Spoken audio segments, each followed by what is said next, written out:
It's time to take command with former NFL tight end Logan Paulson and former Commanders beat reporter Craig Hoffman.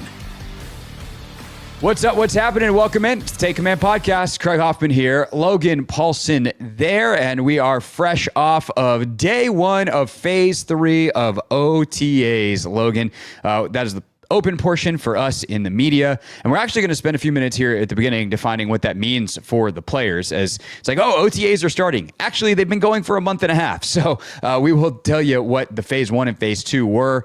And Logan can give you some stories of why those parts of the offseason matter and how everything kind of grows. And then we will get into the big stories. And unfortunately, this is kind of how it goes this time of year, Logan. The biggest story is who is not there as opposed to who was there. But there was also some stuff to take out of the practice from being there yesterday. So excited to dive into all of this. It's not really football, but it's the closest to football we've seen since February. And that part's exciting. Yeah, I also think it's just a good time to for fans to kind of get an update on where guys are at in the offseason, like seeing Debo for the first time, seeing Kinlaw in person for the first time. Like, it's kind of cool stuff. You know what I'm saying? So I think it's... You see Javon Kinlaw and you understand Adam Peters a little bit more. Like he was in the stretch lines and I was like, who is that? Because he's wearing like 52, which I was he's 52. Which I wasn't expecting, but I was like, oh, that's like Kinlaw. He's like, looks like a mountain of a human. And he's like kind of twitchy and moves well. So yeah, we'll talk about all that stuff. And I can't wait to get to it. So yeah. So I'm excited to get into all that. Also got the number changes. You know, Luke McCaffrey's wearing 11. We know that now. Okay. Looks much better. Looks much better, I think.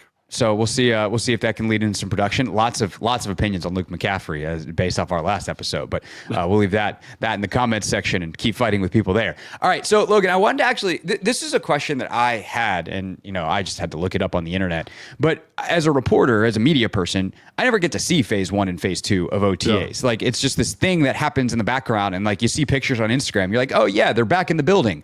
Right. We'll see you guys in a couple weeks for phase 3.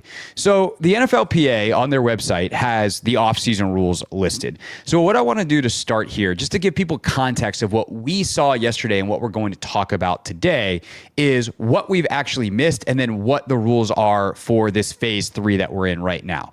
So generally, for the rules of the offseason, there's start date rules. Everything is voluntary. There's maximums in terms of time on the field per day, and also how many of these workouts can exist. Contact work is prohibited in all workouts. No live blocking, tackling, pass rushing, bump and run, etc.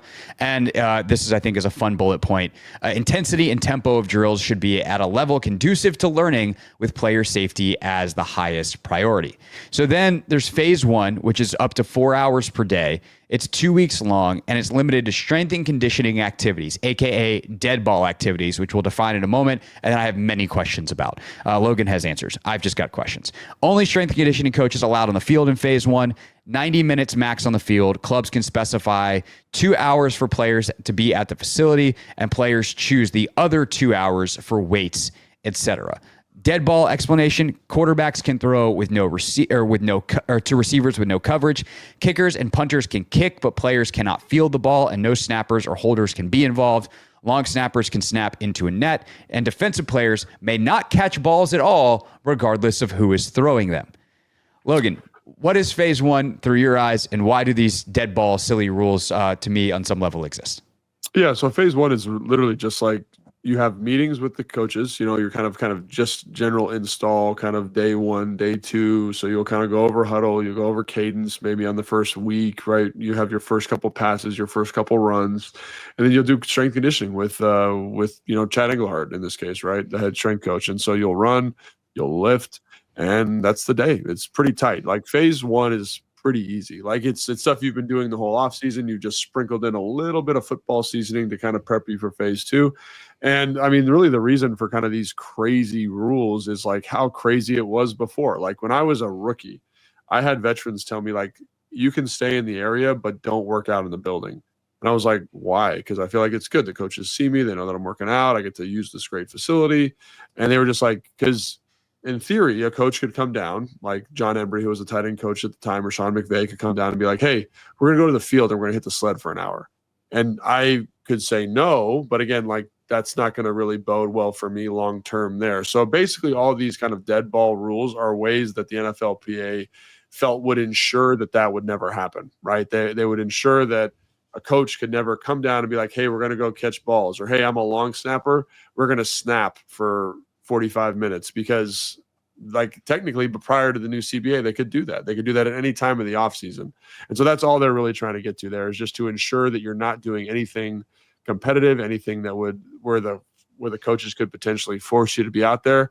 Now, I have my thoughts about phase one, because like I remember in early phase one, they've changed it a little bit.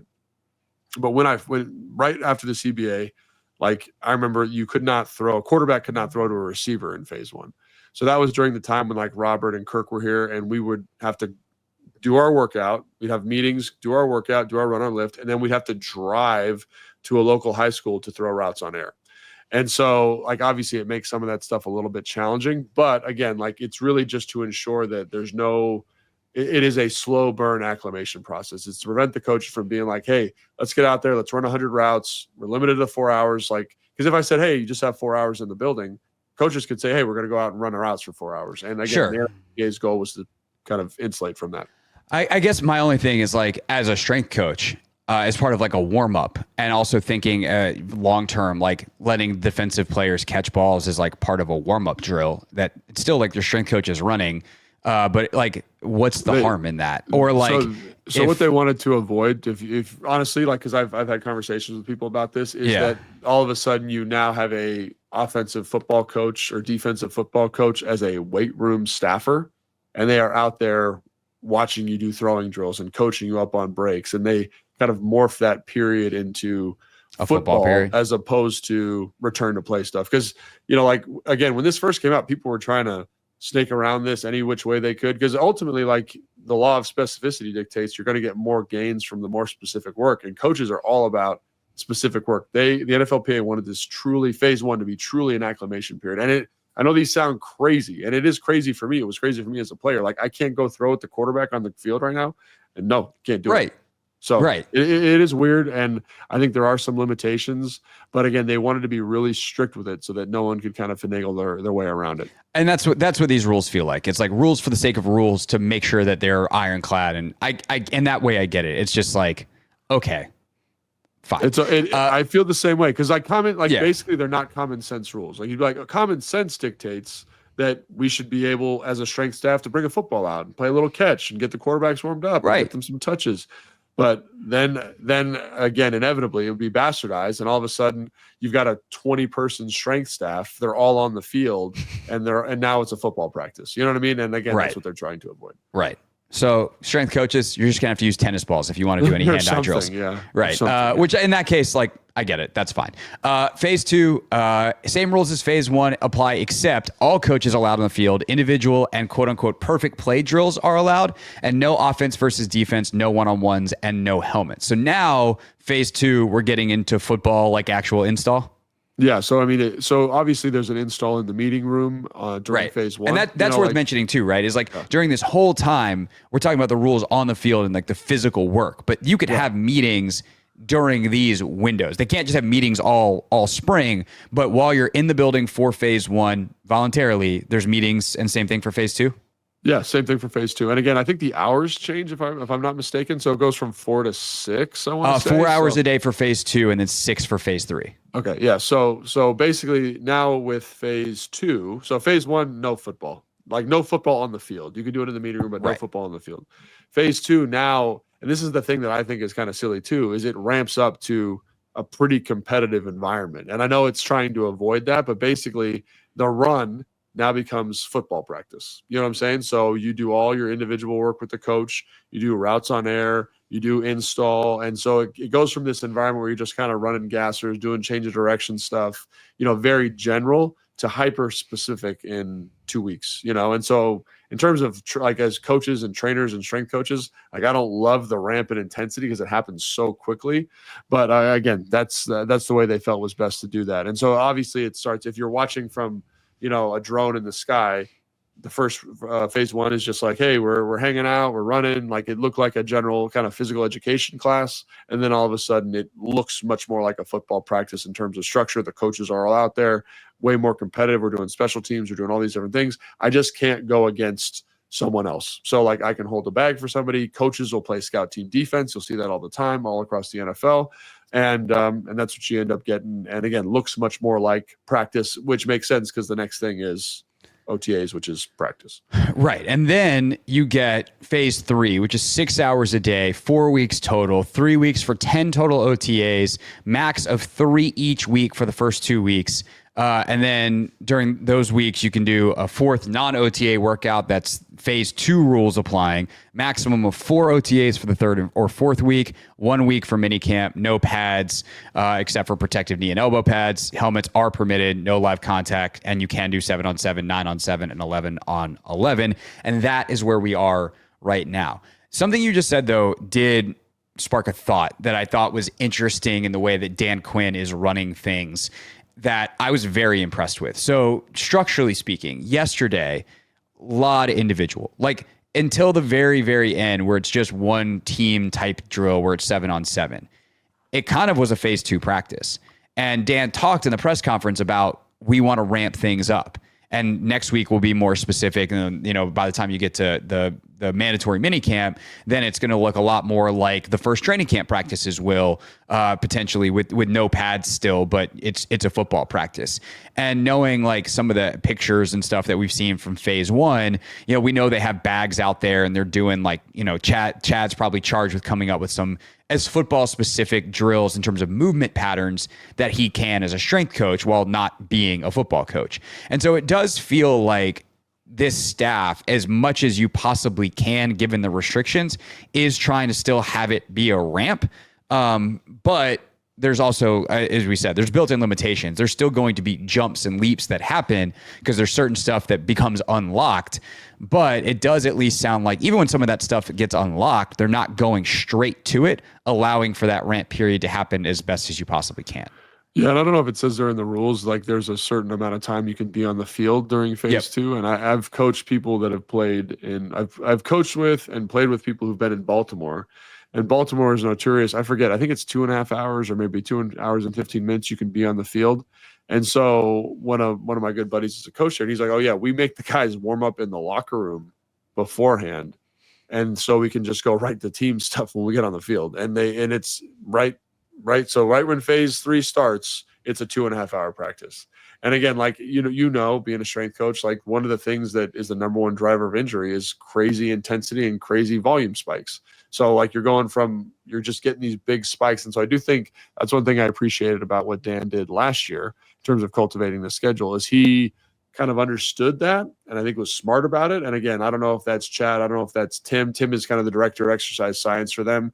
And so like if they're confirming, which I'm sure they are, they've got a very collaborative building, but kind of you wanted to think of it as like a slow ramp as opposed to big steps. And I think Dan has just been hyper aware of that. I think it's smart. You saw that in phase 3 last year leading to minicamp because it was like each day there was a little bit more. Maybe they added a period, maybe 2-minute went from a 5-minute period to a 10-minute period. And each week got a little bit more. And then all of a sudden by minicamp, you're in kind of that 2 hour-ish, hour, 45-minute-ish type of range for practice, which I think is smart. Because again, like you want to make sure that the guys are healthy. You want to make sure they're learning and you want to keep track of overall miles. So I think it's smart. It's a good way to kind of get people integrated. I also like yesterday that they kept it, at least to my eye, relatively simple in terms of what we're doing. So guys aren't like emotionally and psychologically stressed. It's like, hey, this is a day 1 install. Let's go play fast and be aggressive and do our thing. And I think it's all very well thought out, which I think is appropriate because this staff, since they've been here, so this is year 2 now, obviously,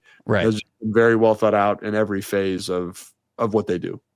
Yeah, no doubt about it. And you also saw like some of the general, it's almost like GPP, like general, except for it to be like GFP, like general football practice, like got anybody that could handle the ball. So DBs, linebackers, receivers, running backs, they're all going through a series of drills of like, this is how we're catching it. This is how we're tucking the ball. We're running around certain things. Like also if you might wind up making a tackle, even if it's on an interception return, like you're going to go hit a pad here or whatever. Like there was that period where they kind of were in a circuit and it was just like an indiscriminate group of skill players, offensive and defensive, And didn't seem to be any rhyme nor reason to who was in each group, but there were like 3 stations and they went around and they did everyone did like a tip ball drill. And so it's just like that felt very phase 2. And if the defensive backs were allowed to catch, it could have even been phase 1.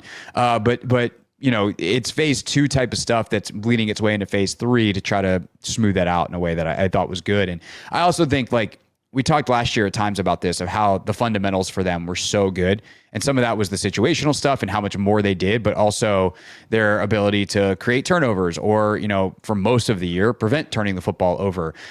They were able to just be solid on the fundamentals that we saw be really sloppy in other years prior here. And so I think you see those seeds being planted now that they're hoping will grow. Now, Cliff did talk about in his presser yesterday how one of the big bugaboos at the end of last year, and specifically obviously that Philly game and the NFC Championship game, is you have all the turnover. So that is an area they're looking to get even better at this year. But that is something that I think is impressive, where I feel like when I covered Rivera and Gruden's OTAs, it just kind of felt like another practice. And this one felt more purposeful and different and springy as opposed to something that we'd see in the middle of August. Well, I mean, they do such a great job kind of cultivating the energy of practice. I think that's something that's been consistent. Back drill is back for year 2. Let's go. Yeah. And I think it's great. And I think you see the guys are excited for it. They're excited for that little kind of competitive moment at the beginning of practice. And you mentioned the ball circuit. I think it's great because you talk about what they're working on, right? I think they had it if I remember correctly, it's receivers, DBs, running backs, linebackers, and then defensive ends and forget tight ends. Maybe it was kind of the bigger body guys were all hanging out together.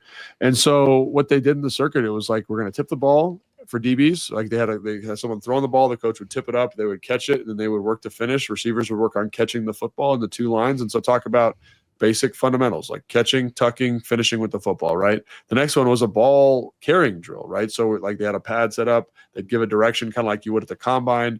Does the ball stay tight to my body? Can I make the moves? And I think about they haven't done a lot of that stuff, that kind of reactive cutting stuff. Great as a part of the warm-up. And then on the far side, it's tackling. And you talk about the things that this team has preached defensively from day one is tackling and turning the football over. And so I think it's great. I think it's great to see that point of emphasis with a staff. And, Dan did something similar when I was with him in Atlanta, and it was great. I would do tackling every day.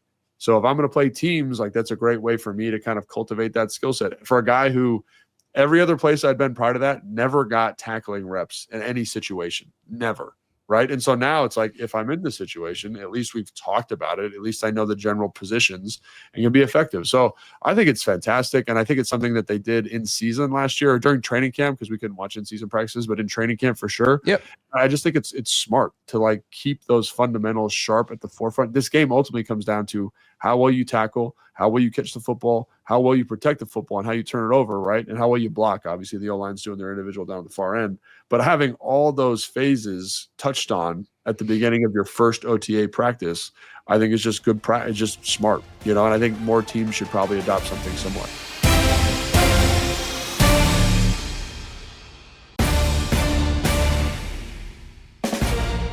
Take Command Podcast, Craig Hoffman here, Logan Paulson there. So we'll talk about how all those drills went and who performed well and all the guys that were there in a minute, Logan. But unfortunately, the bigger story is who is not there. Terry McLaurin absent. That was expected as he and the team are actively working on an extension. Hopefully they're getting close. Nothing to worry about there. This is exactly what Terry did last time, and there was no issues when he needed an extension. And we'll see if they get it done before the mandatory period, because I do think it's worth mentioning. Being there is better than not being there, especially for a guy like Terry who elevates the room and elevates everyone because of how much of a leader he is and the example that he sets, the way that he works, and all the extra reps better than not having them. But at the end of the day, he knows what he's doing. He's going to be sharp and ready to go in training camp. And all the stuff they're doing right now from a schematic standpoint is going to basically be repeated in August anyway, all the day one installs, all that kind of stuff. So as long as you learn it then no harm, no foul.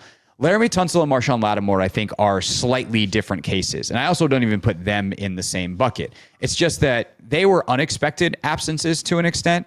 And if they are contractual situations, and we can get into what their contracts look like in a second if we want, then my only question really is what's it going to take to get them here?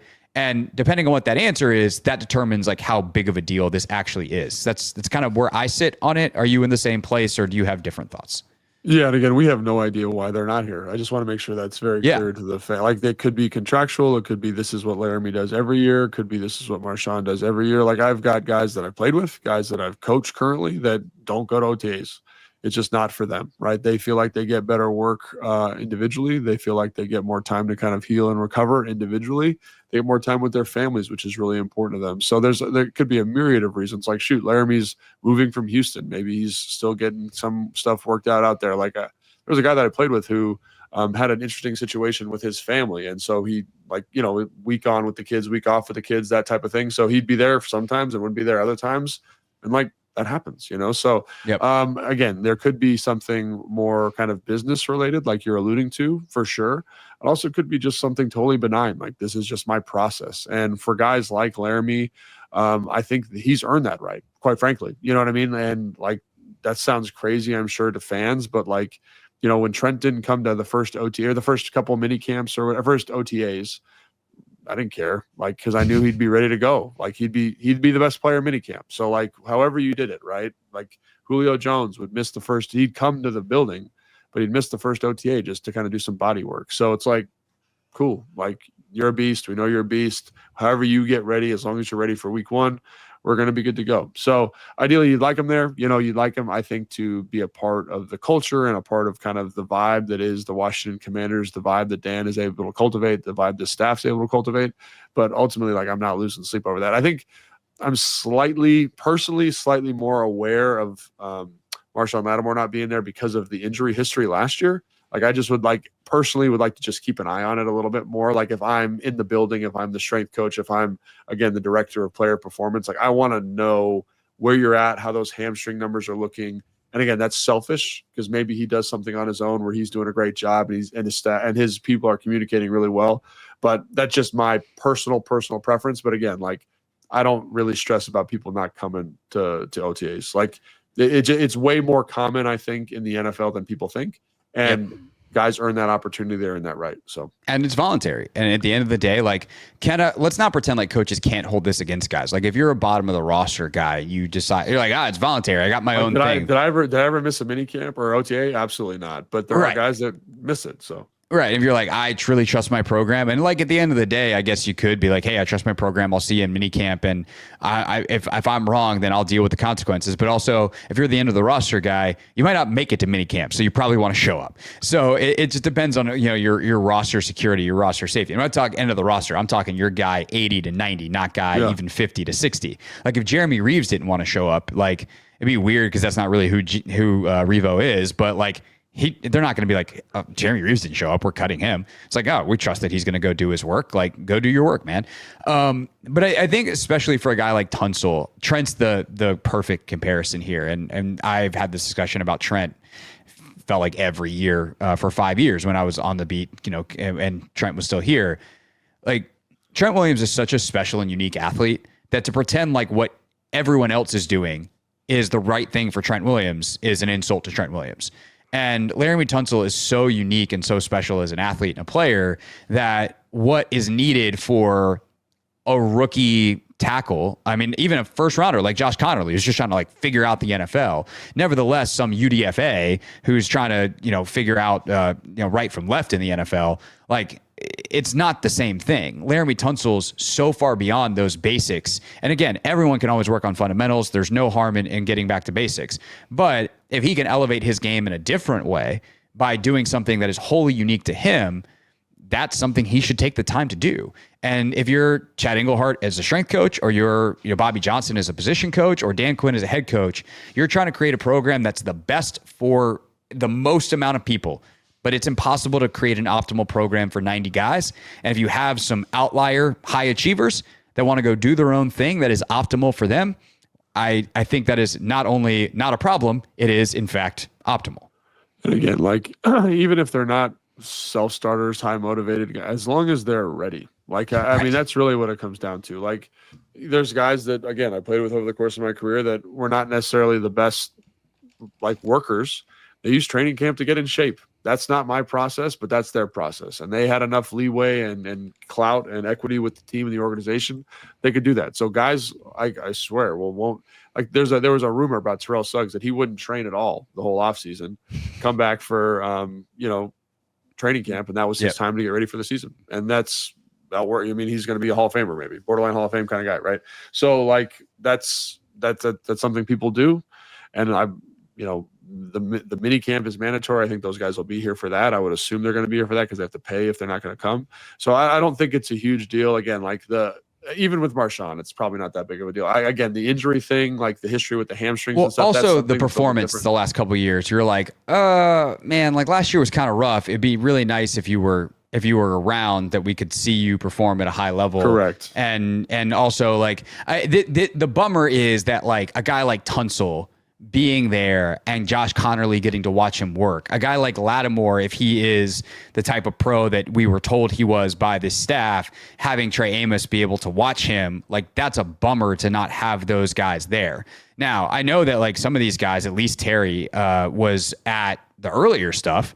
I don't know whether Tunsil was or Lattimore was. I'm pretty sure they were because I feel like I saw pictures of phase 1 and phase 2 stuff. So like they might have been there and gotten some of that exposure already, but it'd be nice if they were there for sure. But at the end of the day, I think Terry's in his own bucket as like a franchise stalwart, et cetera. Laramie's in his own bucket because he's Laremy Tunsil, and Marshon Lattimore. That one's a little weirder. I will just to kind of round out the conversation here, say contractually, Tunsil has no guaranteed money left after this year. They could cut him at 0 dead cap after this season. So if I'm Laremy Tunsil, I probably would like some new guarantees. But also, I'm sure those conversations have been happening since maybe even before the trade, if not certainly. And that will get done on some level, whether it's this training camp or whether it's during the season or whether they work on it immediately after the season next year. He's got one more year after this, but you don't trade the amount of draft capital that you did for Laremy Tunsil to have him for 1 year. Right. Lattimore, they could cut today at $2 million in dead cap money. So he also has no future guaranteed money. And if I'm him, what I probably am at least trying to get, and what I might be willing to do if I'm Adam Peters in the front office is we'll guarantee your salary for this year.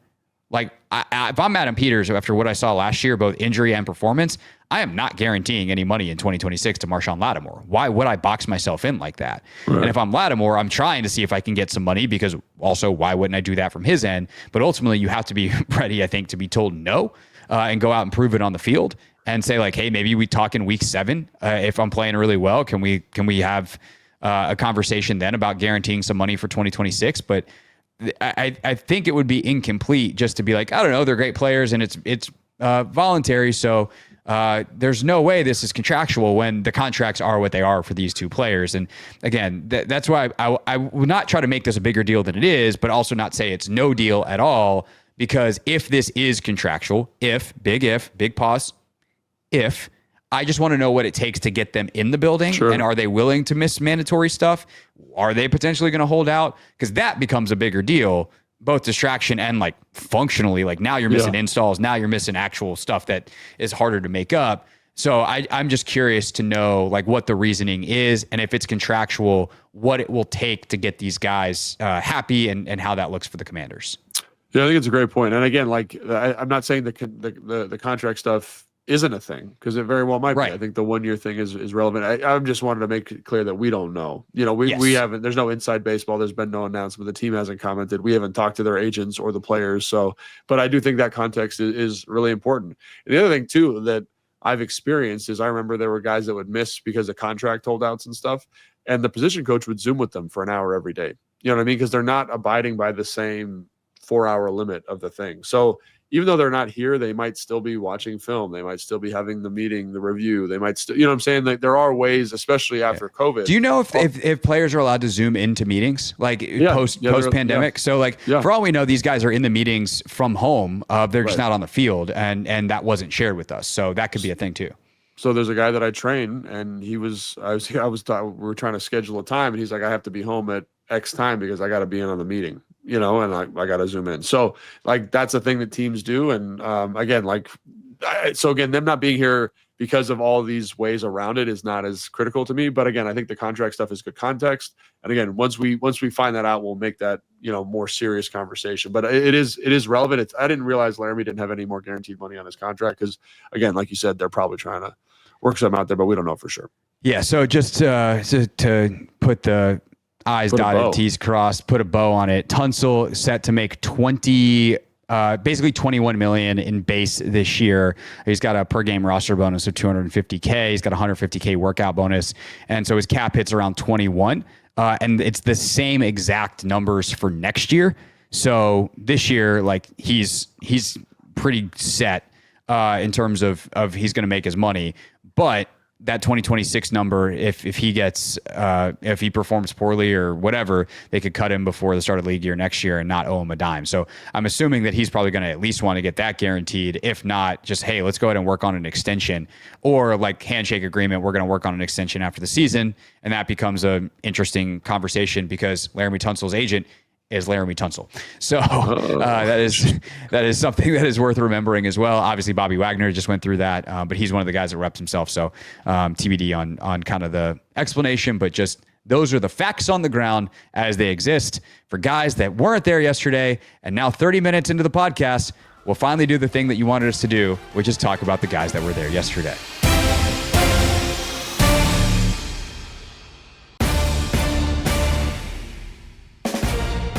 Take Command podcast. Logan Paulson there, Craig Hoffman here, and we have now reached the, hey, who did well and who didn't in one singular practice portion. But we did promise, Logan, on the Monday show, we'd have all the answers to every question after one practice. So this is the part where we give away all the answers to everything. Very critical, yeah.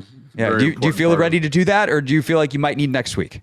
I might need a couple more weeks. We'll see. Maybe a couple more. Maybe when we get in a regular season, we can start talking about something like that. That sounds like a better plan. All right, here is what I took away from yesterday. And you know, when I say I took away, what we took away, because we actually, once you got done doing the live look show, which was great, you and BC doing that for all the open portions, which was nice. It was nice to be with you in person.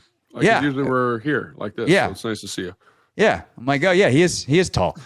So we actually watched the team portion of practice together yesterday, and I think there was like two main, like, hey, that guy had a good day or something positive that stuck out to me. There's obviously other smaller ones, but like when they got into 7-on-7 in the 2 minute, and Jayden Daniels is out there getting guys up to the line, getting stuff called.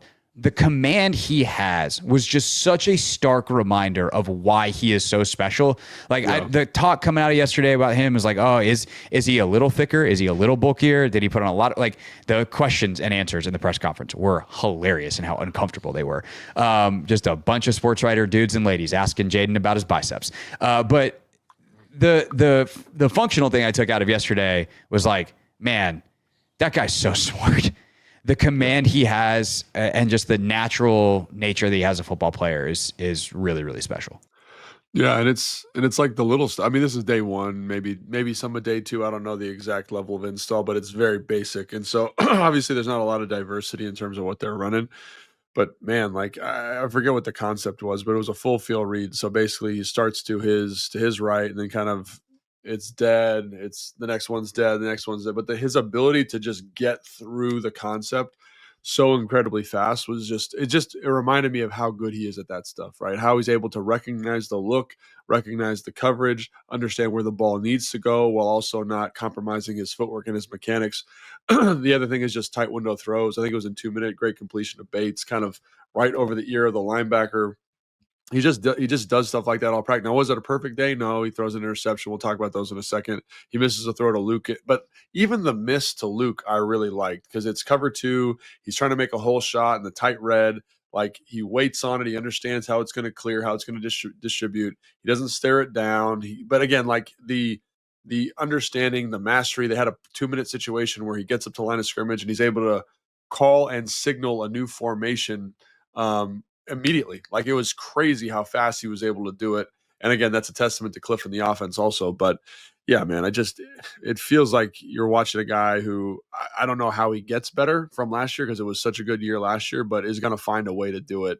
And it's one day. I don't want to overstate, but the quick release, the mastery of the offense, the natural playmaking feel and instincts. Like it was maybe because we haven't seen it for a year or for 6 months or whatever it is, but just seeing it again, you're like, damn, like he's really good at football. It's like calmness meets speed in a way that's just like that. Those things don't go together. It's supposed to be urgent. It's supposed to be rushed. It's got to be fast. It's got to be quick. And it's just like, no, we are operating at peak efficiency. Yeah. And this is where our heart rate is at 98. Like we're 68. Like it's crazy. That time where he got up, I mean, you literally just like smacked me and was like, do you see that? And I'm like, yeah, they lined up in 4 seconds and got another playoff. Like it was pretty impressive. Some of the throws that he missed, okay, like he misses that whole shot to Luke and the front pylon in the end zone. That should have been a touchdown. He was also really mad at himself, and he seemed to be a little ticked at DQ because I don't know what the situation was, but I feel like he thought I think it was 3rd down, right? Yeah, I think he wanted another play, and DQ was like, nope, that's it. And he's like,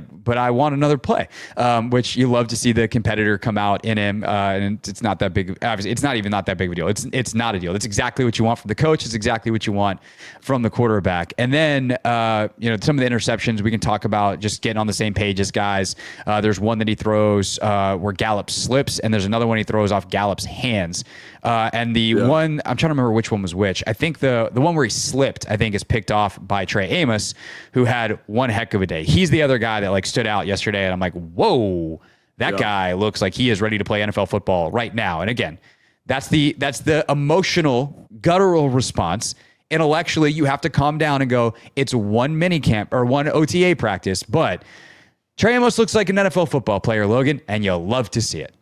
Yeah, because there's times where they don't look like NFL football players, and you're like, oh, this is not good, right? And so, obviously, like, for him to come out and have the day that he had, like, the size, the speed, the instincts, all the stuff that you saw in college, you all kind of saw it translating over. And again, it's day one install, so it's not overly complicated from a formation standpoint, not overly, in terms of what they're seeing from the offense. It's not overly complicated from a defensive standpoint. But to get those competitive reps against, Michael Gallup, who I think is a pretty good player. And, I think Michael Gallup looks pretty good. I think there's a little bit of like getting your football legs back under you a little bit going on there too with some of the slips and stuff. But in terms of his movement skills, that's pretty high level.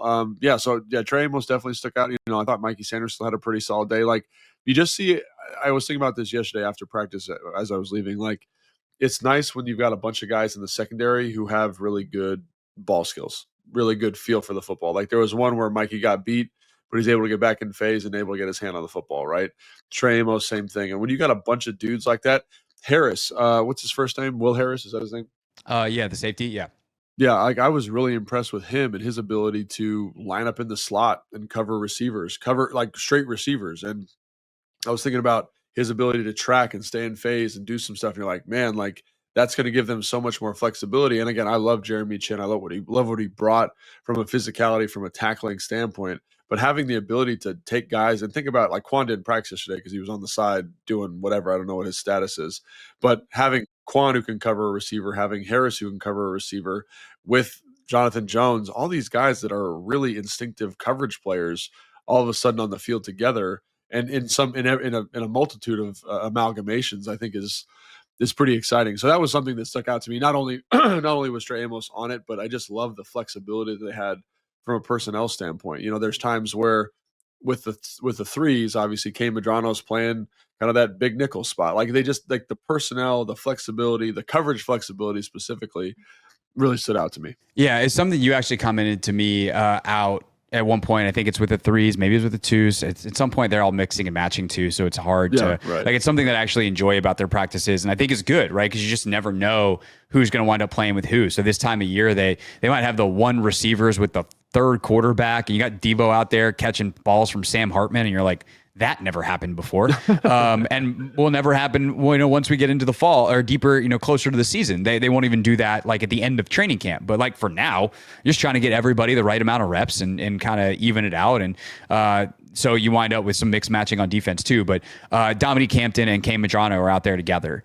And the amount of space those guys, as one who probably could convert to safety in Medrano based off his movement skills, and one who is a converted safety in Hampton can cover, is really, really like expansive. And so I think that's that's nice to think about the options. And I feel like it's easy to get carried away this time of year with options, but to know that you have these potential solutions to problems that you didn't necessarily have last year. And certain situations that if you're in 3rd and long, like let's throw those guys out there in a dime package and let's cover a zillion yards of space. Like Right. to see it in person was pretty cool. And I think to that point too, though, it's like you love again, like you love that because there's times where you watch practice and you're like, man, that guy's never going to play football for this team. Like he'll never do it. And I've done that before. I've been on teams. You're like, man, this guy, he's here, but he's probably not going to play. And so when you see kind of your I'm going to say developmental practice squad, fringe roster guys out there and they're moving around, you say, maybe not this year, but at some point, if they get elevated from practice squad or if they're on the 53 and they got to play, like I kind of like what the flexibility they bring to the defense, how they can cover, how they kind of fit this modern iteration of what it means to be a coverage linebacker. And I think that's cool, So again, like obviously, Bobby and Frankie aren't doing a whole lot. I think they take the first 2 plays of each period. And then it's Jordan McGee, who I was really impressed with. And then I loved how they got to some flexible stuff from, hey, this linebacker's in. Hey, this safety's in. We were talking about some of the UDFA guys. Number 47, I forget his name off the top of my head. He's from Jackson State, but like to see that body type out there, the way he can cover a slot guy, just the flexible. You mentioned this last year. It's like they have a type, right? It's Robert McDaniel, by the way, the UDFA from Jackson State. Yeah, these long kind of athletic guys that, again, are they going to make the team? I'm not saying they're going to make the team, but you just see a path where they could be significant contributors because of their movement skills, because of their size, because of their length. And I like that. I like that feels different than it's felt in past administrations that I've covered. And watching that from the defense side of football, I thought was a lot of fun for me. Yeah, for sure. Some other, I'd say, notable things. Mikey playing predominantly in the slot. Now, that could change next week. They could kick him back outside, and I'm sure he will cross-train over the course of camp. But Mikey, I think, looked really natural in there, and that's something that I'm going to continue to watch all the way through training camp. And I think at times will probably fluctuate during the season. Like, playing in the slot is hard in the NFL. He's not going to come out and be Pat Surtain, but inside. Like, that's just not going to happen because Pat Surtain's one of one in the entire league, on the outside or the inside or wherever you put Pat Surtain. But like Mikey, you see the movement skills, you see the confidence. Obviously, again, it's 7-on-7. It's pass. He's not having to play the run at all. But I think seeing some of that was good. But also you saw it all in one play. The play that you talked about earlier, Jalen Lane crossed him up pretty good. That was a good route, and I think there was a chance that Mikey could have gotten flagged on that for a hold as Lane got back across his face. And they had refs outside. out there, by the way. They did have referees, and they did throw PIs and they did some stuff. Yeah. So I think he got away with it, but I got lucky that's where my eyes were on that play. And so I was watching those two, but Mikey did a great job of getting back in phase, and you see the ball skills. And so I think that was a notable thing from yesterday. I think, some of the receivers, Ja'Cory Brooks, the Louisville kid, had a big catch down the field late. He had another one where he got a ton of separation and the ball went right through. It's like he had a bread basket with a hole in the bottom. So there was one of those, but he made a big play in the 2-minute late. I think that was from Marcus. It might have been from Sam, but it was after Jayden was done. So you saw some guys with some real potential, some real pop. The kid Jones, number 10. He showed up a little bit. Yeah, he's got juice. I don't know if he can play football at all, but man, he can run. And he's getting out there running around, big dude. So a couple miscommunications with the quarterback, some of the young guys. Yeah. But so I think you see what you said in terms of like the type. It's a lot of similar dudes out there running around, and then it's just how well do you execute. That's going to be the determining thing of who makes the team and who ultimately plays. Yeah, so those are a couple guys on the bottom, but I thought it was really cool to see Debo out there running around, like running from the slot, running from the perimeter, kind of having some good chemistry and some good confidence, I think, with Jayden already, and I think that was cool to see. And the other thing you mentioned, Lane, like there was a couple times again, like he's a little, I don't want to say stiff. Stiff's got a negative connotation, but he's not the most natural route runner all the time.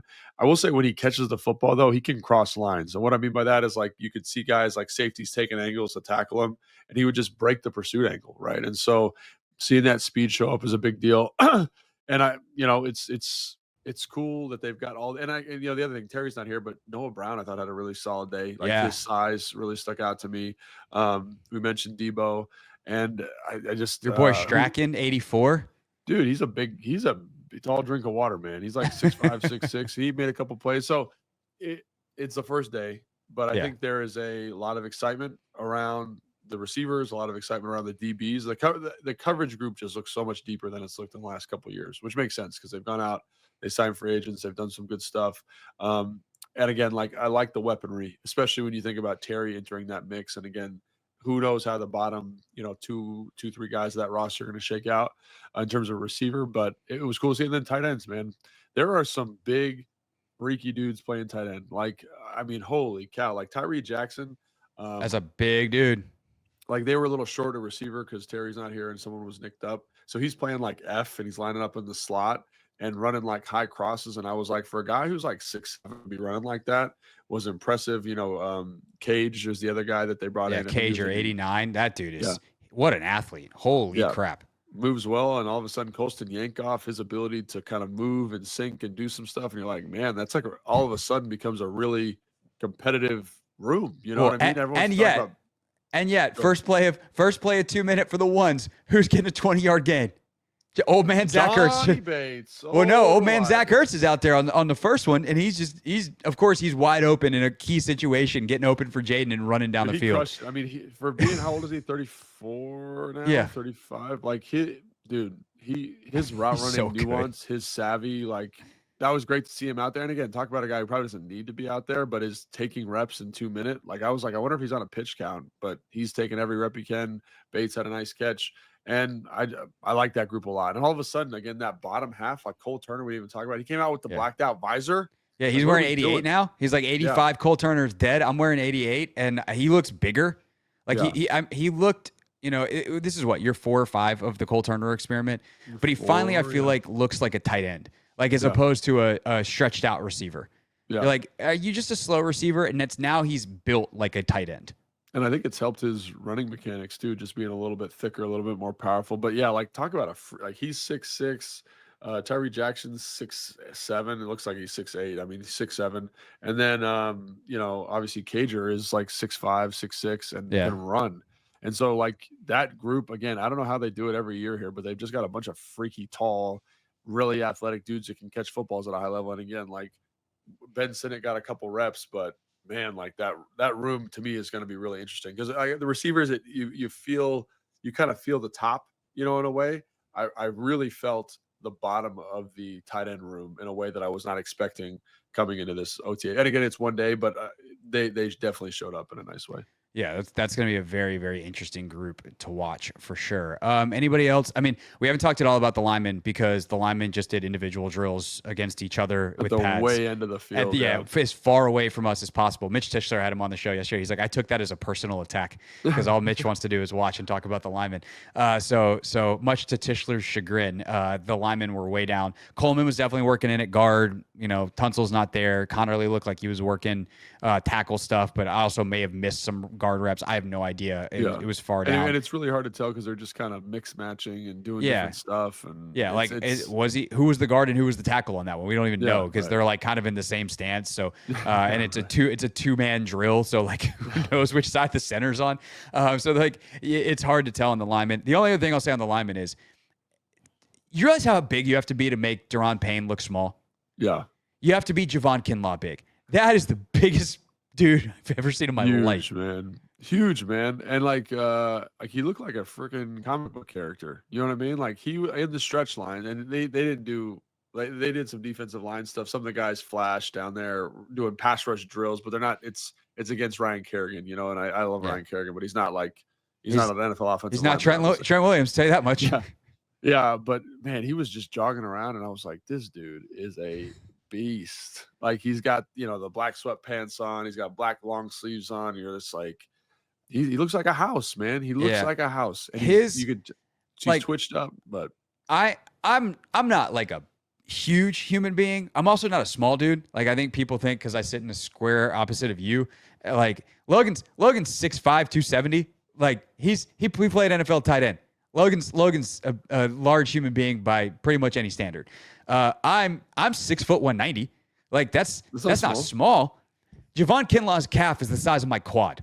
He's a big dude, man. And you see, and again, like it's one of those guys, man, where it's like if it clicks, like it's gonna be devastating. Like it will be devastating. And you just hope that it kind of the coaching speaks to him, the environment speaks to him. But the other guy that looked huge was Dominique Hampton. We talked about a guy that put on weight. Yeah. Everyone's been talking about Jayden Daniels. To me, he looked the same. Like I don't understand why everyone's talking about him. I'm sure he looks shredded in the picture. Jayden's a little thicker, but that one picture, he was like, I think celebrating, flexing a little bit, and it popped just right. Camera caught him at the right time, and they did a funny SpongeBob meme with giant arms, and next thing you know, Jayden's fielding 7 questions about are you thicker? Yeah, that's going to be something coming down the pipe here about stop posting pictures about Jayden's arms here because he doesn't want to answer questions about him. But yeah, Dominique Hampton, like you can tell he's been in the weight room. He looked jacked and I think ready for that linebacker conversion. So first day, really exciting. And we didn't talk about the running backs because they don't really do anything. I wasted a rep watching. I tried to watch Bill at one point, and I was like, and then he just walked into a linebacker because he's the check down, and I was like, cool. Didn't see anything on this play. Good job, but at least I can say I watched him for a rep. Yeah, and so maybe if you want to talk about running backs like Casimir Allen's over there, like Wiley's over there, Brian Robinson was catching punts. I don't know if he's doing that for laughs, but he did that, So maybe he's trying to diversify what he's doing. So yeah, running backs, OTAs. If you're a running back fan, not a great time for you because it's check downs and all sorts of nonsense. So as they get more involved, we'll keep you updated. Yeah. Eventually they'll get to 9-on-7 and 11-on-11 stuff, and there'll be no pads, and they're going to score touchdowns on every play. So you can get to be excited then because that's how finish. I just have nightmares of Randy Jordan for 9 years yelling finish. Yeah. Which now I'm sure that's whatever. Anthony Lynn will probably actually Anthony Lynn doesn't really yell. Someone will yell the same thing because that's how OTAs work. All right, that's our show talking about OTAs. When we get back on Monday or Tuesday, whenever we sit back in these chairs, we will do another mailbag episode. I think we are also finally, Logan and I have committed to doing this. We don't know exactly when, but at some point in the next 7 days, we're going to do our first Football 101. And it's going to be building off of our conversation about X and Z and Y, or X and Z receivers on the last episode, because Evan, our producer, did a phenomenal job of inserting some graphics into the YouTube version of the show, just saying hey, this is X, this is Z. But what happens when there's a third receiver on the field or you're in 4 wide? And so we're going to get into a deeper explanation of some of the receiver positions and the nomenclature and all of that kind of stuff. Logan just found an old playbook, so we'll draw some stuff up, and that'll be on YouTube. So make sure you subscribe to us at The Team at 980 and at 1067 The Fan. I'll probably post that one too at Craig Hoffman. So look forward to that. Look forward to your mailbag questions for early next week, and then back to OTAs at the tail end of next week. For Logan, I'm Craig. Thanks for listening. Subscribe if you've made it this far and haven't already, and we'll see you next time on Take.